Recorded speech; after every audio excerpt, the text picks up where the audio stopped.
Hi and welcome back to my channel, and if it's your first time here, welcome. My name's Simone.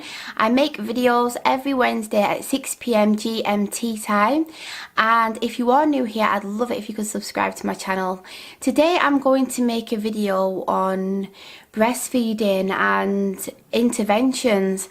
I've been thinking about making this video for quite a while now, and because I come from like an academic background, I always want to make sure that I get all the research and the right information. And so I was going to do it in a more formal format, but when I was trying to do it, it was just driving me crazy. So what I thought I would do is just like have a little chat about it and then put links below if you want to read any of the articles that I'm going to talk about. Anyway, I just want to say that I'm not making this video to make any mums like feel guilty or anything if they don't want to breastfeed, or if they struggle to breastfeed or don't want to breastfeed. I just wanted to make this video for other mums who, like me, struggled with breastfeeding and maybe felt guilty about not being able to breastfeed, or like topping up with formula, or you know, like maybe feeling like it's their fault that they struggled with breastfeeding. I just really feel like there should be more information out there on what interventions can do to breastfeeding journeys. There are obviously going to be lots of incidences where it's a medical necessity to have, say, like a C-section, or maybe the baby needs to be induced, or you know, like a mum decides that she wants to have a certain drug. But I just feel like there needs to be some kind of dialogue with mums about what certain interventions can do, you know, when it comes to a woman's breastfeeding journey. So the reason why I decided to make this video was, if you've seen my video before about my breastfeeding experiences, I'll put a link above if you've not seen it. I struggled to breastfeed with my first child. Second and third was a lot easier, and I also trained to be a breastfeeding peer support worker. So I have breastfed my first child for 2.5 years, second child 2.5 years, and I'm currently 7 months into my journey with my third child. So when I had a really difficult time with my first child, I didn't understand why. I thought it was, you know, it was me, that there was a problem with me. And then it wasn't until I was pregnant with my second child, and also when I was doing the training for the breastfeeding course, when my first child was about 9 months old, that I realised that, you know what, breastfeeding, a lot of people can think, oh, it's just easy, you just pop the baby on the boob and that's it, you're fine.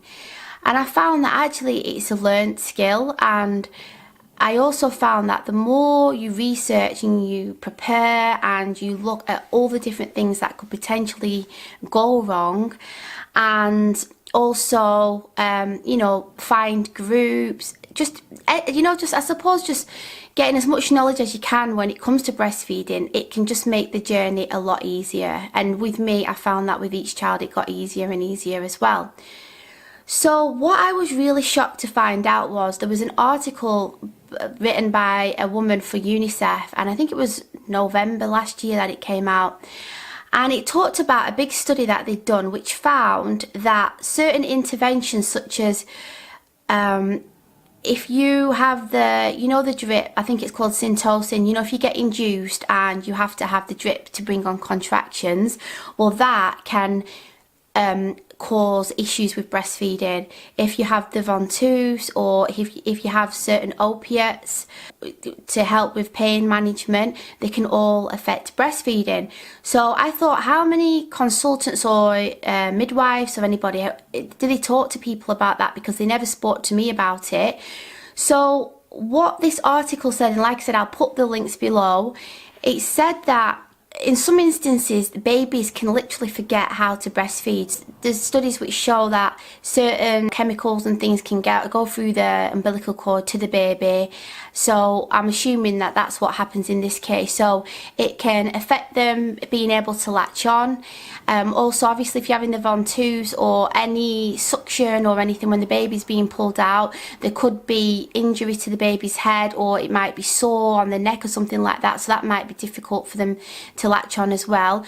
Also, I don't know whether they do it in England, but I've seen it on some videos where they use the thing to suck the fluid out of the baby's mouth. If they don't be careful, it can hurt the roof of the baby's mouth, so when the mum's trying to latch the baby on, it can be really painful. In the study as well, it said that the woman's nipple smells like the amniotic fluid, which I thought was amazing. So that's how it helps the baby, you know, to find the nipple.